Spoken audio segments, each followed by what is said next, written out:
Okay, so now we're going to put on our strings. Now, strings come in many, many different ways in packets and things like that.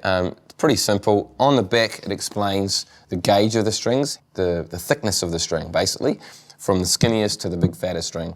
That varies. If you're unsure about that, just best to ask the people in the shop, hey, I'm looking for acoustic guitar strings or electric guitar strings, whatever it is. I'm a beginner, so maybe something light and easy to play would be good, or I really like a big sound, so something nice and thick would be really good. Totally up to you. Maybe experiment a little bit. I always like to go a little bit on the lighter side, just nicer on the fingers, and it doesn't put too much stress on the guitar. Okay, so this packet, it's nice and cardboard packet we've got inside. We've got separate strings, all bundled up, 6 strings nicely in order, and they are separately and individually wrapped, and they go from thickest to skinniest string, which makes it nice and easy for us. On the back, there's always a wee gauge of which each string is, how big and how thick they are, and what the note is. So if you ever get confused, always look at the back of the packet and it'll explain it for you. Because sometimes you look at a string and you're wondering, oh, is that a D string or is it an A string? And because they can be quite similar. Quite simply, we're going to start with, I like to start with the big fat E string, which is in this case a 0.047. Depending on your packet, it might be slightly bigger or slightly smaller. So what we're going to do is put the other strings down. Simply, it's just an envelope really. Take it out of the packet. Now at this stage you need to be a little bit careful of what the string does, because we're going to unfurl the string and it's going to open up quite quickly, and you need to keep it away from your eyes. So please keep it away from your eyes when you're taking this out of the packet. So I'm going to take it away from my eyes, just loop the string around itself a few times. You'll notice it's curled around itself. Just go the opposite direction, you'll find it'll unfurl, and at one point it'll start to unravel in your hands. Just be careful, and away from the body, let it fling open, okay? Nice and easy. Then we simply grab those pegs. Now remember those pegs from earlier on? We have the little groove side of the peg. What I'm going to do is going to place the big 6th string, the big E string, in the first hole, which is the one that is the E string hole. So here we have the string. You can see the grooved part, which is going to go in line with the strings. Pushing down and then string pulling back. There may be a little bit of give in there, but that'll come out later on when we tie the string up, and you'll understand that a little bit better. So quite simply, string, let the string sit on the hole. Sometimes you might want to poke it through. I like to sit it through and let the peg do the work, and then you feel it sort of click into place when you pull on the string and then just push down on the peg. One thing we don't want is any kinks in our string. We want our string to be reasonably straight. So I'm just going to go right through all these strings now. It's the same process for each string, watching that string unfurls away from you, and then grab a peg and place the little ball in the hole, pull as well as push down, and then you're good to go. And you just do that for all the strings. I like to do all the strings at this end first. Then I'm not wasting time going from one end to the other end, to the other end, to the other end continuously. I just like to push all my strings, get them all in first, and then go to the other end and do the business down that end. Okay, so we're all done. Our strings are nice and secure now. Now we're going to go to the business end of the guitar. Just going to lift the guitar up. Usually I sit it between my legs. It's just a nice and easy way to do it. Then I can control this. And we're just going to grab individually, same end. We're going to start from the great big string, the E string. Take that all the way into the slot that it belongs in.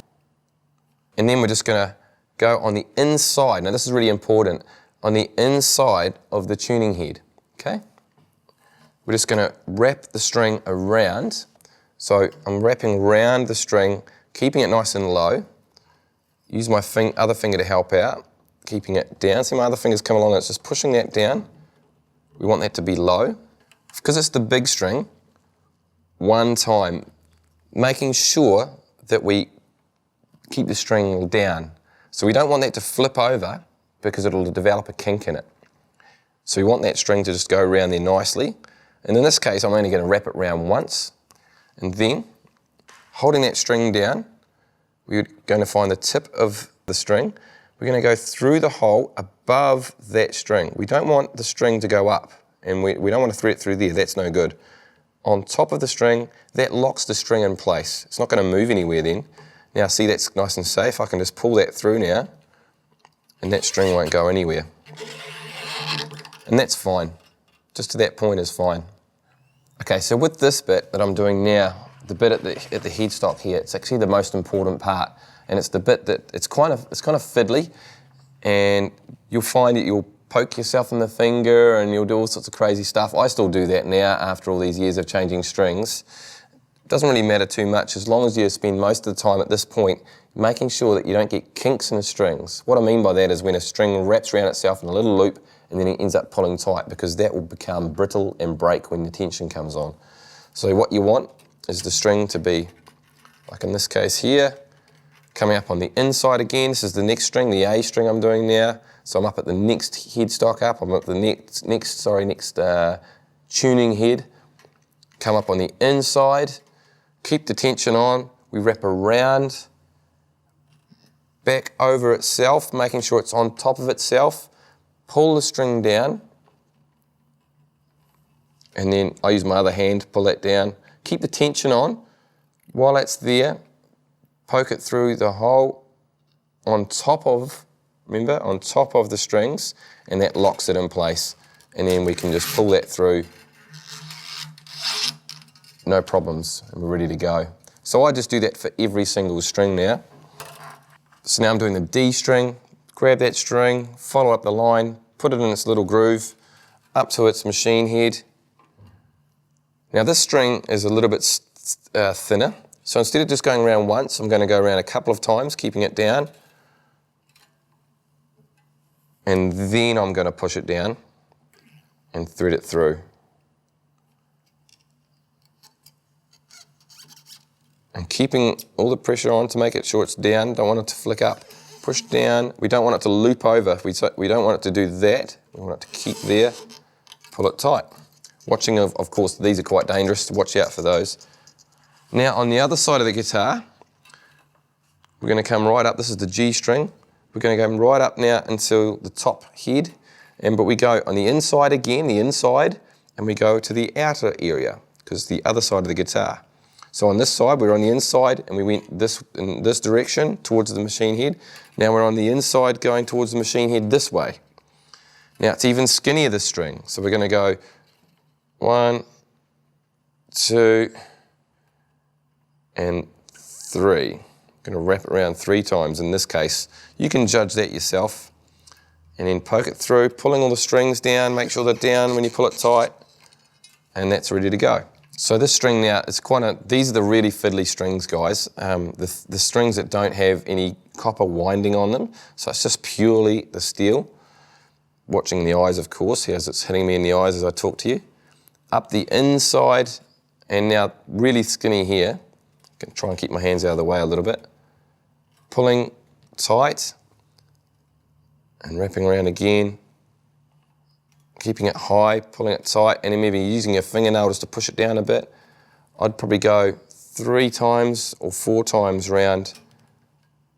There are other techniques that you can use for this, but this is just the way I've found it means I don't break strings. I've just had a lot of success with this, and nothing worse than doing a gig, playing in a band or something, and your string breaks during the gig. So now I'm going to hold that down and thread that through. That's quite fiddly because the string is so small. And just see then, that's actually perfect that happened. It just flicked around and looped over. That's perfect that it's done that actually, because that's exactly what you don't want. If I pull that tight, it's going to create a kink because it just flicked over itself. But what I'm going to do is just pull it back and let that string go on top. And then we should be good to go. And pull that tight. But often that doesn't end well. If that doesn't, what you should do, just relax, let it all come out again, pull the whole string out, don't create any kinks, try and keep it quite straight. Just start it again, because as soon as you have any moment where the little string just flips over, you're going to have issues. And if that's the case, I'll just start that again. After all these years, I did have that little technique where I could fix that, but it's quite simple to do. Let's do the last string. The last string, the little E string, is the most fiddly of all. It's so fine and it's so delicate that we need to really, really look after it. Same idea, up the inside. We're going to thread it round a few times. Just use my nail to hold it down. And then thread that string through like you're threading a needle. On top of the string, remember, pull it tight. Okay, and at that point, we're pretty much strung. We just need to tighten up each string now. So now, I'm just going to grab this little tool here, which is our tune winder or string winder. It's going to speed everything up nicely. Okay, so at this point you can see the string winder where that fits in. This little groove, these little parts here, simply put it on the tuning head and we wind. Just having a look at the string when you do it, we want the string to wind in the direction that it's going to tighten it. We don't want it to wind in a way that it's just going to keep loosening. We want it to wind in a way that's going to be tightening. So look, if you look here, this is the wrong way. See, you'll see the string going the wrong direction, the tuning head going the wrong direction. That's just loosening every time. We go back, and when you find the way it's supposed to go, then you can speed it up and start going a bit nuts. What I'm just doing with my left hand, I'm just holding the string down. I don't want the string to go too far, and I want to feel that string as I'm going. Now, as this is going around, see already the string's starting to move. It's getting all unlocked amongst all the other strings. That's very dangerous. That's going to flick out at some point.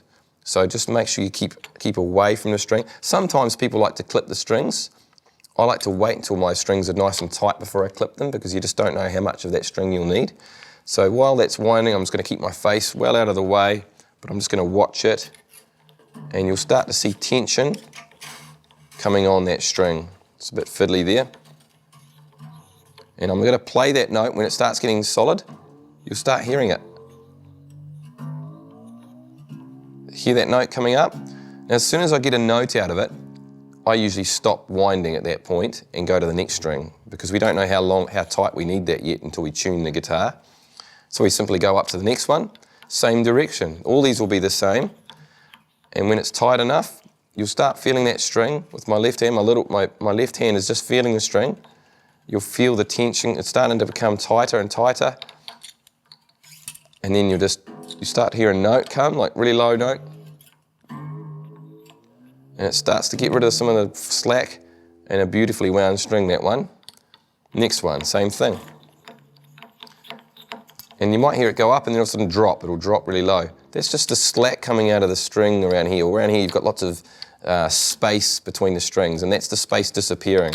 And so it gets a bit tense and then drops again.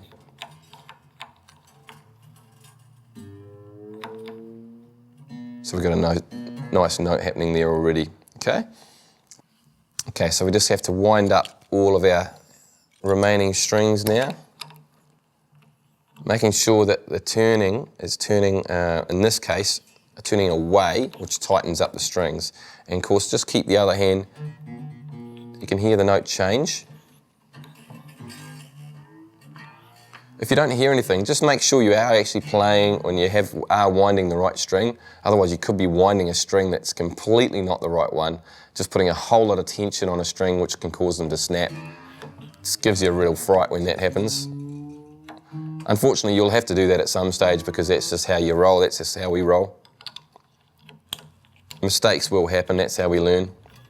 So just tighten up the B string and they're all looking pretty good. Once you can hear a good solid note, move to the next string. And then we'll fine tune it in a minute.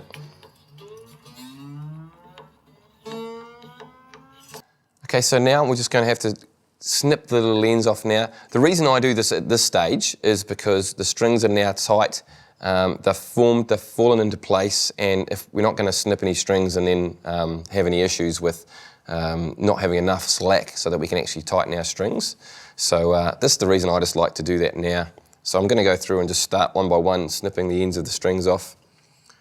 Want to get, for this case, the sharp end of my little pliers here that does no snipping. I want to get that nice and close to the head of the guitar. The big thick string being one of the toughest ones to get.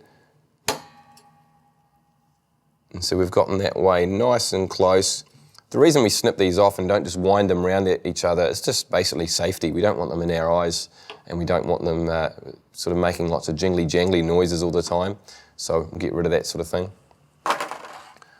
So we're just going to go through nice and easy and as close as we can, making sure we don't actually snip the actual string itself, which we do need on the guitar, just the excess we want.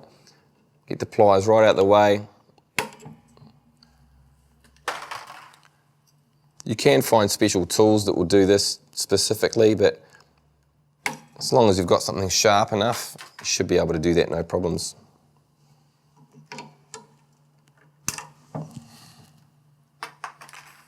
Last one. Sometimes the trickiest one is the last string. Oh, today it's easy. And that looks tidier, and it means if we brush our fingers along here, it's not going to get caught on anything, because these can be quite dangerous, very, very sharp, literally like little needles. So we want that to be out the way. And you can click them closer if you need to, but I find that seems to be fine.